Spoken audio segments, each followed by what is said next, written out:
Welcome to Piecemeal, a podcast hosted by the Emily Program and Veritas Collaborative. Piecemeal covers topics related to eating disorders, body image, and how society may influence our thinking. Please use your discretion when listening and speak with a therapist as needed.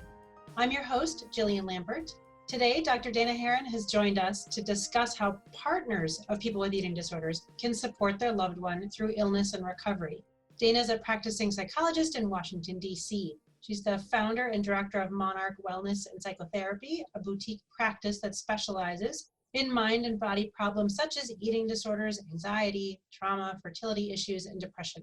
She enjoys working with couples and individuals around these issues and is the author of the book, Loving Someone with an Eating Disorder, Understanding, Supporting, and Connecting with Your Partner. Thank you so much for joining us, Dana. We're so excited to talk to you today. Thank you so much for having me. I've really started to enjoy doing podcasts and talking about the book. It's really exciting and fun. Fantastic. Well, it's a really important discussion because we know that eating disorders impact far more than just the person experiencing it, right?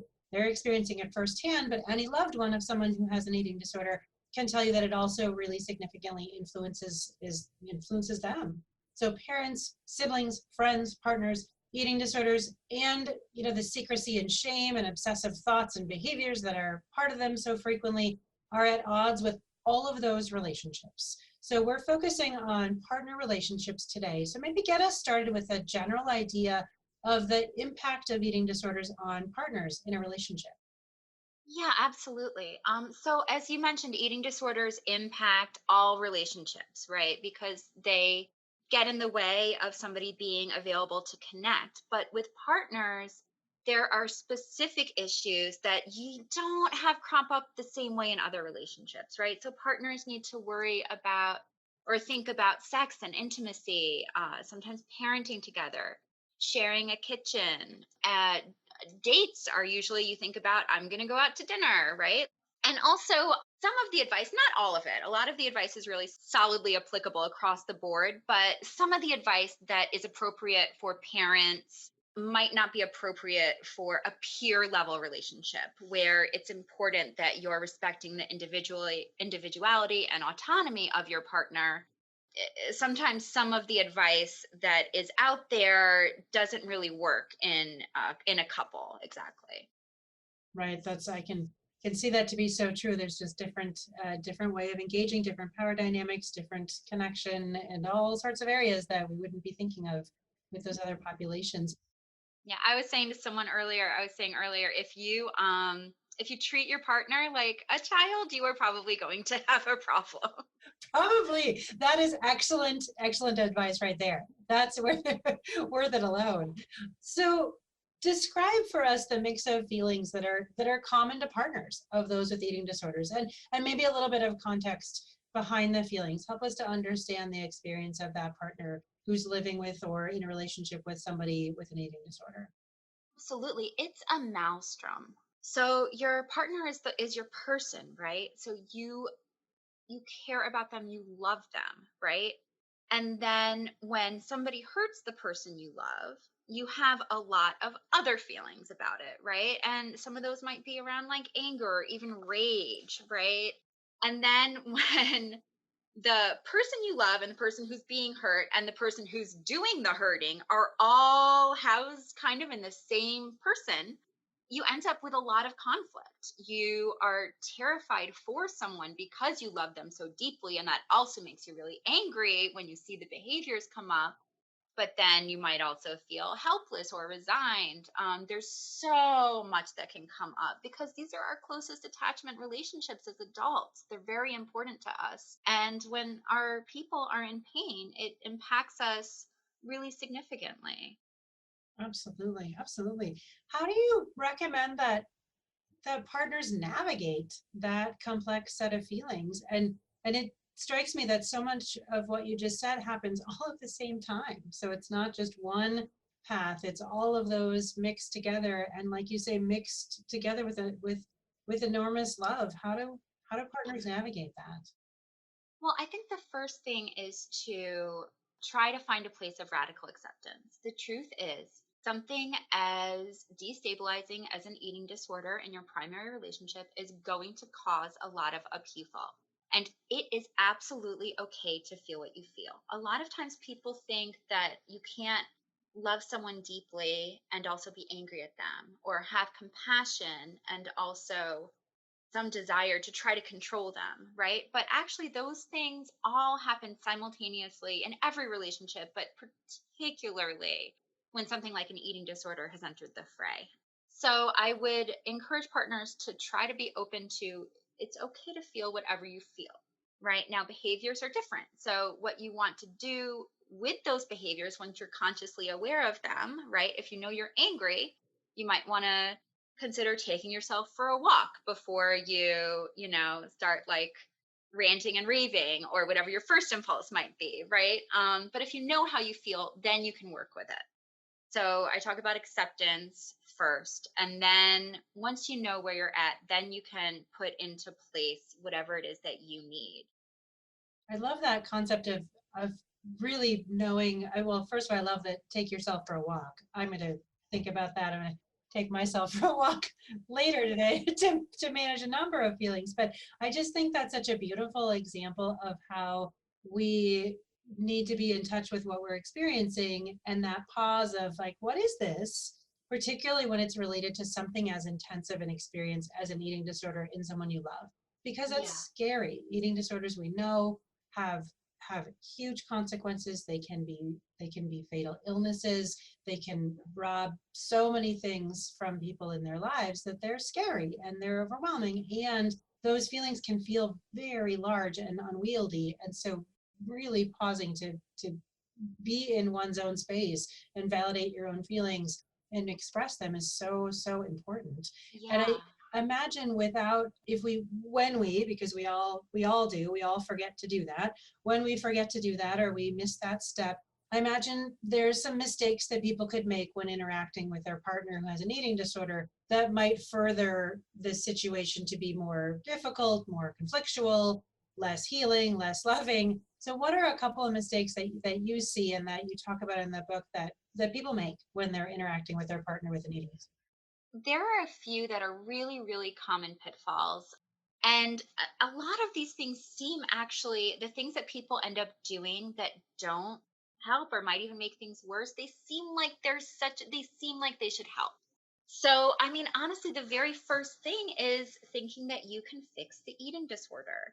It's so unbearable to see the person you love in pain that people commonly try one way or another. They're like, I'm going to get this. I'm going to control it, right? So, some people might get more into a zone I would call like a food cop, right? I'm going to really monitor everything that my partner is eating. And of course, that somewhat temporarily alleviates your anxiety. But also, what it can do is it robs your partner of the right to feel like he or she or they are in charge of their own eating, right? So, and sometimes short term it can be helpful, right? Like if somebody's on a meal plan, you want to be helpful. It can be a different circumstance, but generally speaking, the goal is for somebody to be able to nourish themselves autonomously. And if you take that function over for them, you're robbing them of their ability to do it themselves. I also see a lot of partners think that if they could convince their loved one that they're beautiful or handsome the way they are, then surely this wouldn't be an issue. And it's such a loving idea that just doesn't work. It's from such a good place, but what happens is that, well, first of all, if you're commenting on looks and body at all, the eating disorder tends to pipe up and say, oh, you think I'm beautiful now because, well, maybe you think I'm thin. Well, I better stay thin. Well, I better, it takes what you've said and it twists it until what the person often ends up hearing is, I'm right after all. It's what's on the outside of me that matters. So I talk to partners about sort of getting around that and going right to, you matter to me because of who you are, your strength, your perseverance, your courage, whatever it is that is in that person's heart and soul that is really the thing that's attracted you to them. It's so easy to confabulate that with their beauty, right? Or their external appearance. So that's one. I also, the number one thing I would say that's common to almost all, I would say almost all partners of people who have eating disorders in one way or another, is some trouble taking care of themselves enough. Eating disorders suck all the energy out of a family system, out of a couple, out of a room. And it seems like everything else should be put on hold until this emergency is addressed, right? They create a state of panic. But I think everybody probably knows the trope of, if the airplane's going down, you have to put the oxygen mask on on yourself first, because you will be passed out. You won't be able to help somebody. And the thing about burning out, especially within your partnership, the thing about that is that you don't usually know it's happening until it's gone pretty far. So I often talk with people about having daily rituals for self care, about going to basics, about adequate sleep, having adequate food yourself, which can be difficult sometimes, right? Because you're eating in front of somebody, you're eating with somebody. It can be really difficult to make sure that you're well enough nourished. And the other piece I would say to that, and I'm realizing this is just on the cusp of becoming a tangent, but just one more thing about that is also it's important to have support. I've worked with a lot of couples and a lot of people who have eating disorders that there's a lot of shame around the behavior and around the fact that it exists. And also, you probably won't be able to help your partner unless you can lean on at least one other person. It is not okay for you to have to hold the secret with them.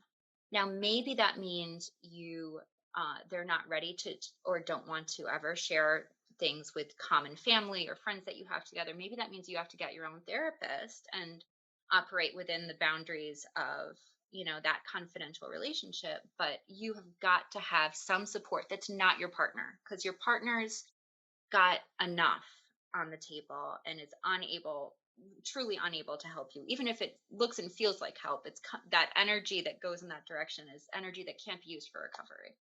Yeah, I think that's an excellent point, right? Because you could see pretty quickly how the person with the eating disorder is now feeling like, okay, this is this illness I have that's leading to all this havoc in our relationship. And now not only am I trying to get better, but now I'm also trying to fix this. And it starts to roll into that, is it my fault? And I know sometimes people in relationships fall into the trap of sort of guilt tripping or bargaining with the person, like, if you do this then I'll do this, and all in the name of trying to support, like you were saying earlier, in ways that really throw the balance off in the relationship and also are not that helpful. Like, eating disorders aren't logical illnesses. You can't convince somebody, like you were saying, convince somebody out of a body image concern, nor can you really convince somebody out of being afraid of a specific food or feeling out of control with a specific food. That can create so much more havoc than the initial presence of the illness creates, which I imagine maybe leads to that sort of secrecy component. Absolutely. Yeah. And it can also worsen eating disorders, right? Because there's all of this pressure, especially with bargaining, which seems like a great idea and probably would be if it always worked. But, a situation like, I'll stay away from some substance if you eat differently, then you're getting into a space of, what if it doesn't go well? Anything you're implementing, you have to think about, like, what if this doesn't go well? What would that look like? Right?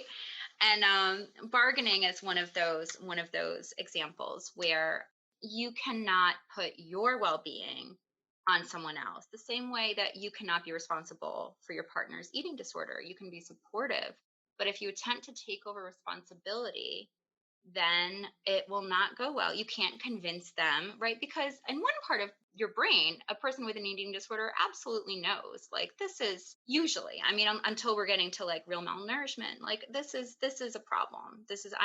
Other people seem to be able to do this thing that I struggle with. Right. But I have in the book a picture of an optical illusion. And it's basically two separate lines that look like they're different lengths. But if you take out a ruler, they're the same length. And what I say to partners is that it's like trying to get somebody to see this differently. They just, even as much as you say it and say it and say it, right? It's okay to do this, it's okay to do this, or it's okay to do that. I don't have to fear this meal. The body feels like it's an assault on your safety, right? So it's a deep, entrenched feeling that you can't talk a person out of. So convincing is another thing I advise partners to not get involved in, right? You will not, oh, if you should have this because it has protein and you need protein in order for this. Maybe a dietitian can offer some of that information, but you are not going to convince somebody through logic. You're absolutely right. Yeah, absolutely. It does strike me a lot of, we talk about with loved ones at the Emily program and at Veritas is around that, like understanding these illnesses from a science perspective, that the brain-based literature we have that tells us, really, I get that it doesn't make any sense to you. And that person is thinking that way, even though it makes no sense. And part of why that happens, we understand more and more, is the neurobiology of eating disorders, that part in the brain just works a little differently right now, and particularly differently when somebody's really ill. So can we help people to kind of walk around to the other side and look at the issue from a totally different vantage point, from that perspective of like, oh, this is how it's not functioning well in the brain. Yeah, I guess if I didn't have, the brain functioning quite in the right way, I might see things differently too. And it would feel hard if somebody tried to convince me that that wasn't true. And we all have things that we see differently than other people, right? Like I have a rental still because it's probably a commitment phobe on some level. And, somebody painted the wall this color and thought, oh, what a nice color. A wall should be this color. I don't see it that way. I just don't. There's all kinds of things that just we approach differently. We all have a different cognitive set. So for one person, food is difficult. For another person, sleep is difficult. I often say, telling somebody with an eating disorder to just eat is like telling an insomniac just eat differently is like telling an insomniac just go to sleep. It's not that easy. It seems like it would be, right? It's easy for me to go on and on and on about this topic because I'm interested and involved in it. Someone else might not might not do this the same way. Everybody's different. Right. I often think of those directives or suggestions as a sign that somebody doesn't quite know how to help. Because, right, if I mean, I get a little snarky in those moments to think like, yeah, if they, what a great idea, just eating differently or just Oh, sleeping. Who would have thought, right? And of course, they've thought about that. And it's really a sign of struggle with the situation, but wanting to help. because the situation is so overwhelming. Of course, you just want to do whatever you can to make it go away. Right. So, what I recommend to partners is when the food or the exercise or whatever the manifestation is seems like it's becoming an issue. I mean, it's okay to notice, right? Your partner knows that you have eyes in your head, right? So, like, oh, you're pushing your food around, or oh, those groceries I got have disappeared, or, you can say what you see. But then also, what's really important is not so much the behavior per se, right? Like assuming that it's not if it's an absolute make or break moment, you should be in a different space anyway. So, but what's really important is what's going on with your partner that they ended up in that space, right? Like I see that the groceries are gone. I'm kind of wondering if you might have binged them, which makes me wonder if you're anxious or feeling sad or unsteady, right? Because then you can connect with your partner where they are, and people can talk about their feelings with you with less shame, right? And they're actually the more important drivers. If you just focus on the behavior, the behavior might change, the behavior might get more secretive, and even if it does change, you've sort of missed the point, right? Like then it's going to come out somewhere else, somehow else, and even if it doesn't, your person is still in distress. So I often say focus on feelings, not food. But then there's also a question of timing, right? I would also, if you're going to address something or talk about food, let's try not to do it at the actual meal or snack or whatever it is, but to have some separate moment. Maybe even some couples schedule a weekly or every other week check-in to say, how are things going with the food? Is there anything you want to talk to me about that's about your feelings, about your anxieties, et cetera, and so on? Yeah, absolutely. It does. It really highlights that, we know that relationships help people heal. We know that we heal in connection to other people. Supportive relationships can be such a catalyst to recovery. Even that beautiful example you gave of, here's what I saw with my eyes. This is what I'm thinking maybe happened. I saw the groceries are gone. I think maybe you binged on them. And how are you doing? What's going on? How might I be able to support you in that? So that takes a lot of strategy, right? To really move through that process, to recognize and name, and then ask some questions. What strategies do you have or recommend partners use when they're trying to do that support of their loved one? Well, the first thing is I go back to the self care question. Are you in a space where you can do it? Are you tired? Are you feeling centered and grounded and boundaried, right? If you feel like I care, but I don't want to take this over necessarily, that's usually a sign of a good boundary. If you're feeling like, yeah, if this person let me, I would probably dictate their every move, that might not be a good boundary. So if you're in a clear place, and it's a lot easier said than done, then that's a good time to maybe share with your partner about what your experiences are. So from I have eyes in my head, I've seen this or I've noticed that, and caring about their feelings, to maybe sometimes if you're very centered and you want to, as a point of connection, to share what your experience is.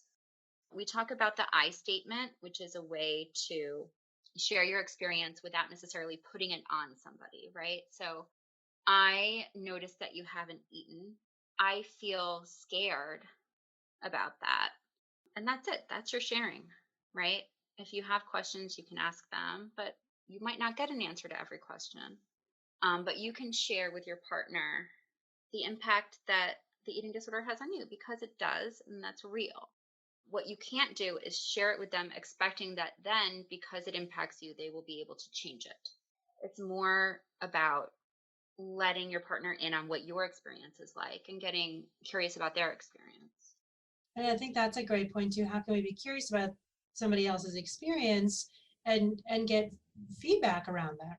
It's always helpful to open yourself up to, please tell me how I'm doing with things vis-a-vis your eating disorder, or things like that. It is also helpful also to not have your feedback be solely coming from your partner, to have an outside person to say, this is what happened, this is what I'm thinking, can I bounce this off of you? Because one of the things that happens is the eating disorder is screaming in your partner's face, so they may not be able to think clearly or access you clearly with all of that interference going on. Hey partner, what do you really need from me?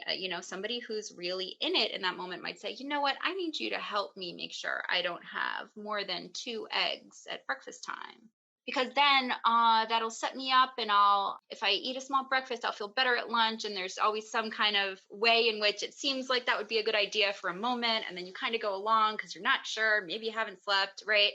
So it's also good to have somebody else. But feedback from your partner comes verbally in terms of what they tell you. That's the most, just take them at their word. That's the most important thing about what they need. But then also think about nonverbal signals. If your partner is sort of like closing off from you, or you have a feeling that they've like gone somewhere else, that's a moment that can be helpful to recenter yourself and try to assess what's going on for you, maybe share it.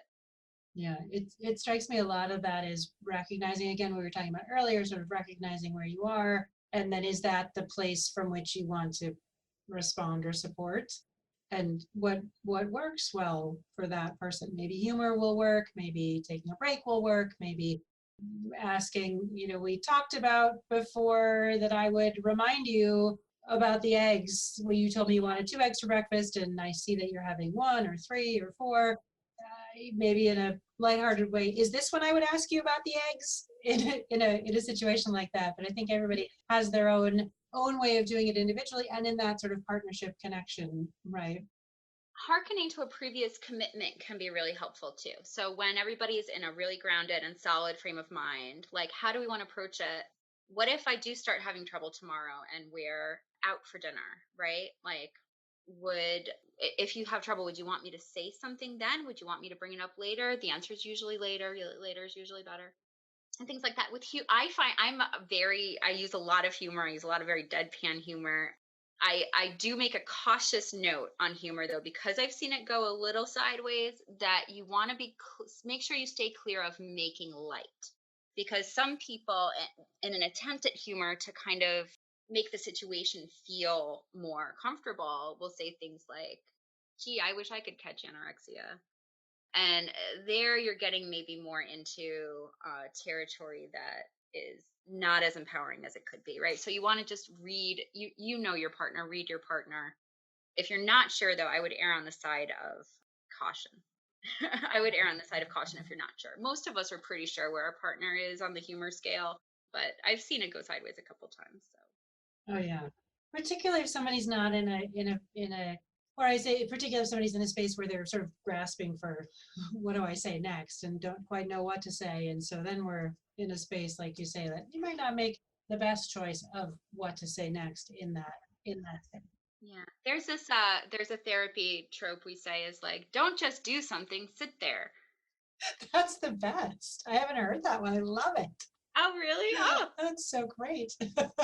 I'll stitch it on a pillow for you. It's one of my favorites. Absolutely. So we talked a little bit about this before, but let's revisit the self-care because I think it's so important to really help people to stay grounded in what they need while they're trying to support their partner, and how sometimes that can get tricky, right? So let's just imagine a situation where we're in this partnership and I find moving my body as a really important part of self-care for me, and my partner really struggles with either wanting to move their body more than would be helpful or less than would be helpful. So now I'm in this intersection where the thing that I find helpful to take care of myself so I can support you really well is a thing that I'm nervous if I say to you, like, hey, I'm going to go move my body. And you're going to think, oh, I want to do that, or oh, I never want to do that. How do we manage those self-care activities and really encourage a partner to stay strong in self-care when what they want to do might actually also create a little bit of an uncertain moment? So the key word that I think of for this is about balance, right? Balance. You have got to take care of yourself, number one, right?